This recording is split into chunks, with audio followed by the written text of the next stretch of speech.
seu dia costuma ser produtivo? Você acha que o dia poderia ter mais do que 24 horas? Como fazer a gestão do tempo e aproveitar melhor o dia? Acompanhe agora as dicas. Fabiano, muitas pessoas comentam que 24 horas por dia é muito pouco, que o tempo não é o suficiente, né? Como lidar com isso? É fato, né?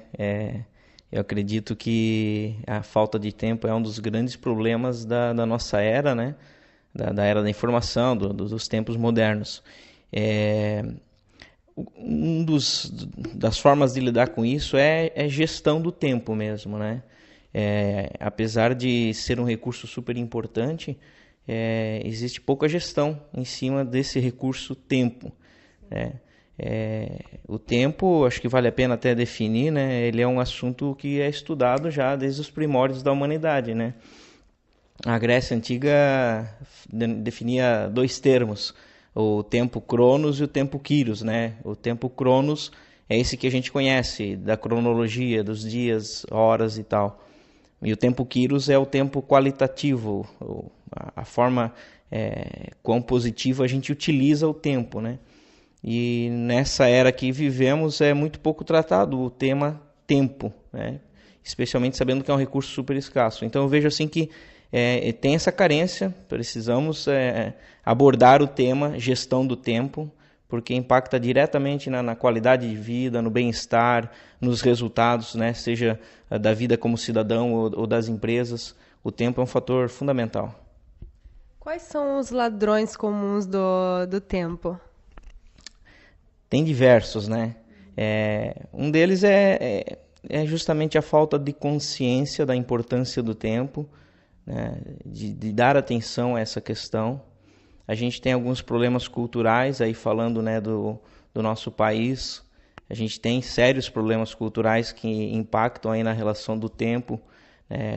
A dificuldade que nós temos de dizer não muitas vezes.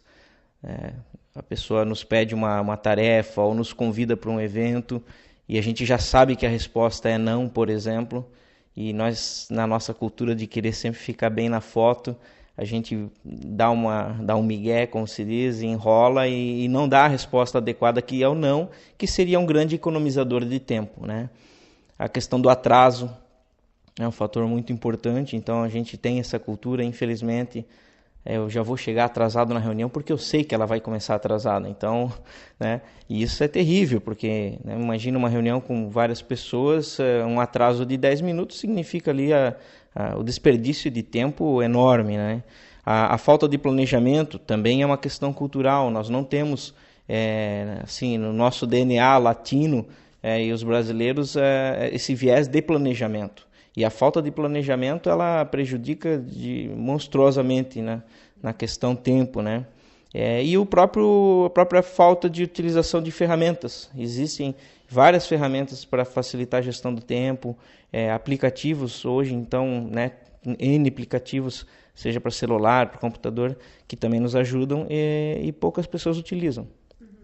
O que fazer, além desses aplicativos, o que fazer então para ter o dia mais produtivo e ser mais produtivo? Sobretudo o planejamento, né? É fundamental a gente criar esse hábito de planejar as atividades, não só projetos, mas planejar o dia, planejar a semana, planejar as férias, planejar o final de semana, né? Chega sábado muitas vezes, né? Quem trabalha de segunda a sexta, por exemplo, que é a grande maioria da população, e aí no sábado tem uma lista de coisas para fazer, né? Desde compras, visitas e assim por diante, lazer. E quando vê, passou o dia, putz, não fiz nada do que eu queria fazer. Mas muitas vezes faltou um simples planejamento, investir ali 5 minutinhos, colocar no lápis tudo o que tem que fazer, a sequência, o roteiro adequado, o que precisa de recurso, e se ganha muito tempo fazendo isso. Então, sobretudo o planejamento. Dentro do planejamento vem a questão da priorização. Então, priorizar, né? Todos nós temos muito mais atividades a fazer do que a nossa capacidade de realização, né? É raro você ouvir alguém dizer assim, putz, não tenho nada para fazer. A gente tem muito o que fazer e tem que escolher entre tantas coisas. Então aí entra a necessidade de priorização. E para isso existem também técnicas, existem ferramentas, né? Matriz de priorização, coisas super simples, mas que nos ajudam, né? A definir o que é o importante do urgente, separar, né? Aquilo que realmente agrega valor para a minha vida, aquilo que me traz felicidade ou não. São coisas simples, mas que precisam ser feitas. Então o primeiro passo é a priorização. O segundo passo é aprender a delegar. Também é uma dificuldade que muitas vezes nós temos, de transferir atividades para outras pessoas que podem nos ajudar, né? Seja na empresa, na equipe de trabalho, ou mesmo em casa, entre a família. Uma vez que eu priorizei, eu consigo definir aquilo que eu mesmo preciso fazer, e eu também consigo definir aquilo que eu posso delegar para alguém, ou contratar, ou delegar, ou mesmo deixar de fazer, né? Então, a arte de delegar é muito importante nesse contexto. E aquilo que sobra, então, para que eu mesmo tenho que fazer, de novo entra o planejamento, que aí é um planejamento de atividades mesmo, né? É por isso, então, que muita gente fala que está ocupado, mas depois tem a sensação de não ter feito nada. É verdade. Isso, cada vez mais a gente ouve isso, né? Tem até configurado, de certa forma, uma das causas aí de problemas até psicológicos, essa sensação de estar sempre devendo, né? Uma das causas é o excesso de informação. Cada vez mais a gente é bombardeado desde que acorda, a quantidade de informação absurda que a gente não consegue administrar, essa incapacidade de realização de tudo que a gente quer fazer. Tem o problema da procrastinação, que também é uma questão assim, do ser humano mesmo. Nós somos especialistas em embarrigar, né? Então, eu faço depois, eu vou deixar para amanhã, mas a pendência fica na nossa mente, né? Então, não, isso aqui eu quando der eu faço. Mas quando der eu faço, se eu não uso alguma ferramenta, eu fico com a sensação de estar devedor. E é uma coisa muito ruim, porque impacta diretamente na qualidade de vida, no bem-estar e até chegando a afetar questões de saúde mesmo, né? Quando a pessoa começa a perder sono, começa a ficar com um nível de estresse elevado, porque não consegue fazer o que precisa fazer, né? E isso é um grande problema. Tem algumas pequenas ferramentas que auxiliam a livrar um pouco o HD, digamos assim, nosso sistema operacional. É bastante comum as pessoas manter em mente que eu preciso fazer isso, eu preciso fazer aquilo, e fica dia após dia carregando aquele punhado, né, aquele fardo de tarefas e de atividades. Quando um pequeno checklist, uma lista de verificação, uma lista de atividades, resolveria esse problema, né? Eu lembro de uma atividade para fazer e eu utilizo, seja no celular ou num bloquinho de notas, um papel de pão, não importa, mas eu utilizo alguma ferramenta para gerenciar essas pequenas tarefas, automaticamente eu tiro essa pendência da minha mente.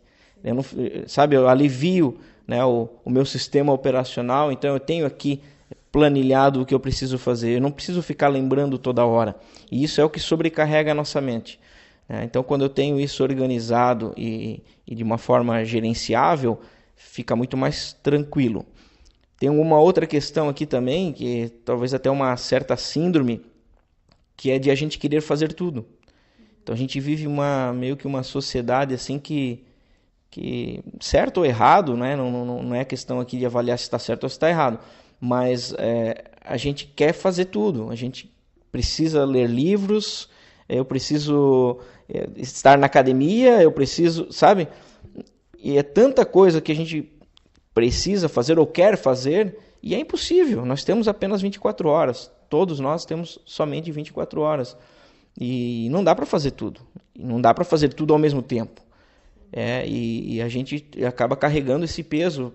Pô, mas eu queria ir para a academia, mas eu também queria ler um livro, mas eu também queria visitar meus pais, eu também queria sair com os meus amigos, mas preciso trabalhar também, e eu também preciso cuidar da casa, sabe? E aí quando você vê, deu meia-noite, tem que acordar cedo no outro dia, não deu conta de fazer tudo o que queria, sabe? E entra num ciclo vicioso aí que leva ao caos mesmo, leva ao estresse.